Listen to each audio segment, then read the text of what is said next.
What's going on, YouTube? Welcome back to the channel. This is for entertainment purposes only. So before we get into Forex, I want to go over some of my other positions. Silver and copper are kicking ass right now. I'm very happy that I put probably 2/3 of my savings in silver. Guns, ammo. Also, the Vietnamese dong, I have a little bit of money in there. And the Iraqi dinar, I have some money in there. And I found some interesting stuff this week. So, quick side note, I don't know if you guys saw Economic Ninja's Iraqi dinar video like a week or two ago. But he mentioned that he invested in the Iraqi dinar a long time ago, and he's just been sitting on it. But he made a video because he was like, oh crap, it actually looks like it's gonna happen. Like, it looks like it's getting there. It's in the works of happening. And someone gave him a lot of pushback, so this is his response video titled The Golden Iraqi Dinar. He talks about gold, silver, United States government, and the Iraqi dinar. It's a very good video. I highly recommend going to watch this video right here. And then I was watching a Lynette Zhang video, which, she's highly respected in the gold and silver arena. And I've never heard the word Iraqi dinar come out of her mouth, ever. And that's not really her message, right? Her message is gold and silver.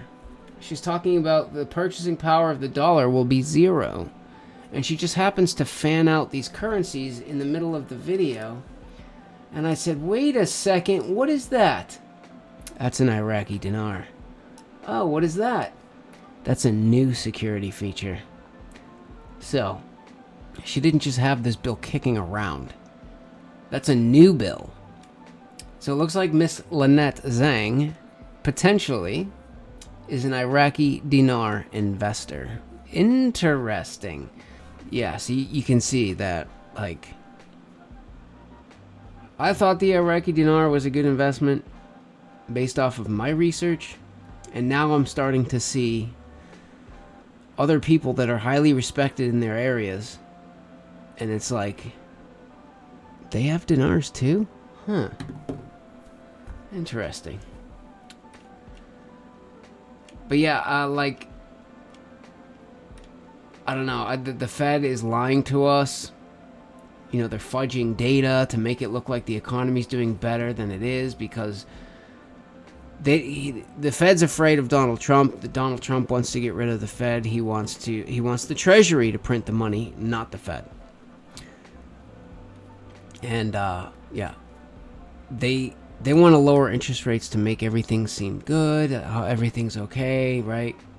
Vote for us and we're going to fix things, and that way the Fed can stay if they get reelected. And if they do get reelected, then it won't matter at that point. But, and I've been saying this for a while, if they do lower interest rates right before the election, causing more inflation, causing even worse problems, and let's say Donald Trump gets reelected, well, they can hand a live grenade with the pin pulled, and they can hand it right to him and let it blow up in his face.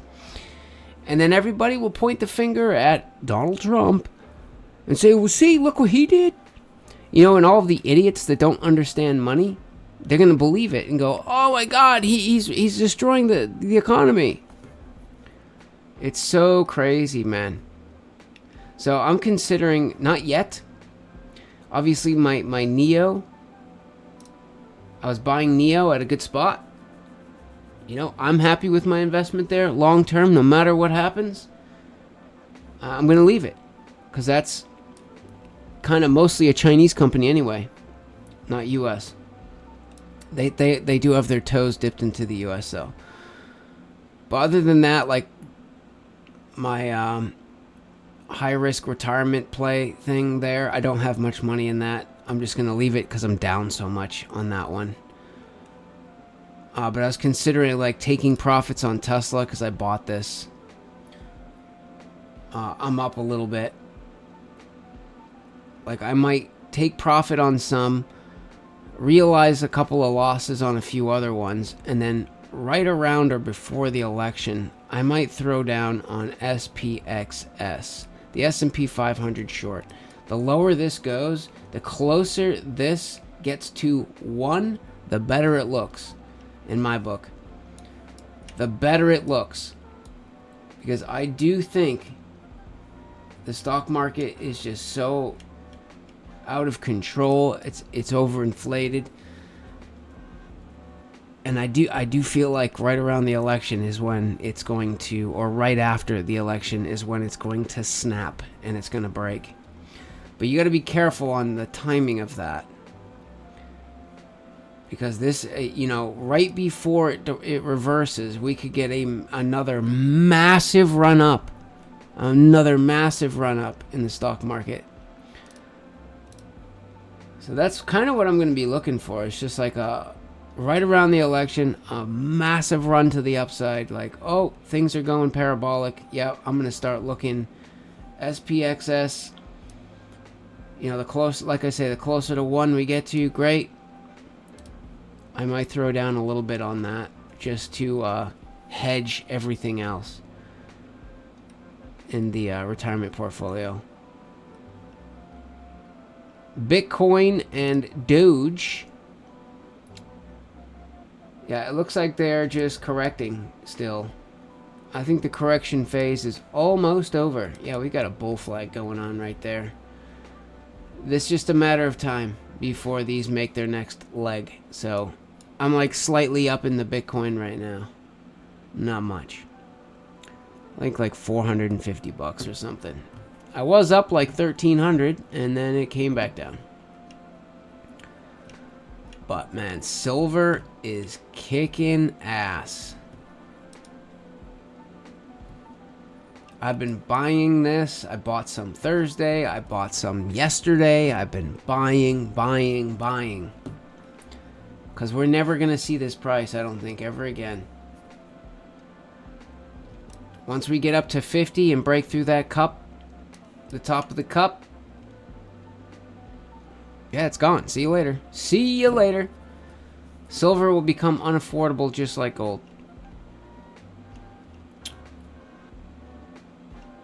Real money's going to get real expensive. That's the crazy part.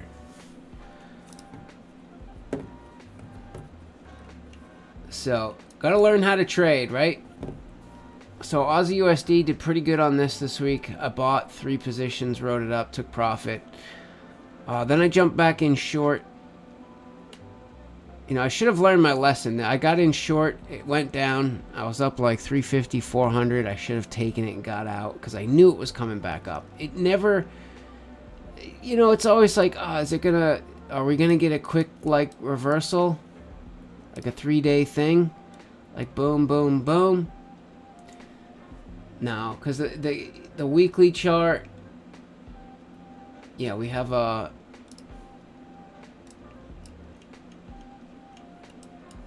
Yeah, you see this if you zoom out, like, bigger picture-wise. Like, this came down, expanded, and then dropped lower. Then went up, came down, we're expanding. So, I would think, drop down, sweep this low, potentially this low, take everybody out, and then the dollar crashes, the US dollar crashes, and this thing launches up to the upside. So I think from now until the election, I would expect to see Aussie USD work its way down.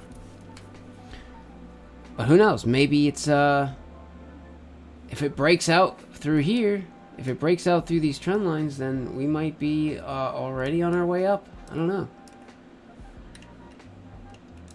But for now, for this week, I'm already in this trade. I'm in drawdown. I think even if this thing comes up and takes out this high one more time and we get up into this zone up here, I'm going to leave it. I'm not going to touch it. I want to see a push down. I'm going to take profit right here. Right at this shoulder line here. because I think we'll have a move that comes down, and then potentially one more leg to the upside, and then maybe down.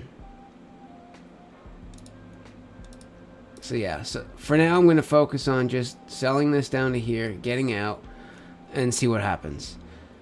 I might buy it back up, or I might just wait for it to bounce and look for a short.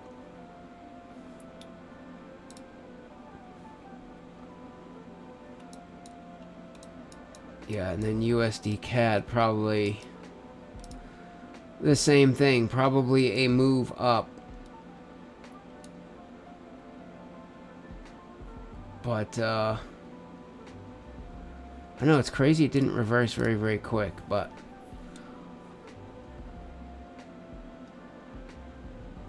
you'll probably get a wick that takes out the previous weekly candle. NZD might be a good opportunity because there's a lot of red flag news for NZD. I mean, if you could get a sell up here somewhere, that might be a good move. Because the NZD seems to be stronger than Aussie lately, but we have red flag news, and NZD honestly might be the better play.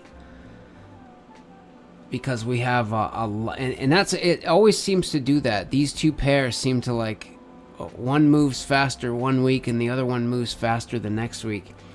But yeah, we have a lot of red flag news coming for NZD this week. So I would say, yeah, let's see, like, does this push up into this zone here? That would be, you'd be at the trend line. You might even have a little false breakage, but like, yeah, we have a clear area of resistance. This looks like a really good spot to sell, actually. Like, who knows? We might get a little pennant formation here. It breaks once up, and then we come screaming back down. Yeah, I might try to get in on this, too, if I can. Yeah, this looks good. This looks really good. But, yeah, anyways, guys. See you later.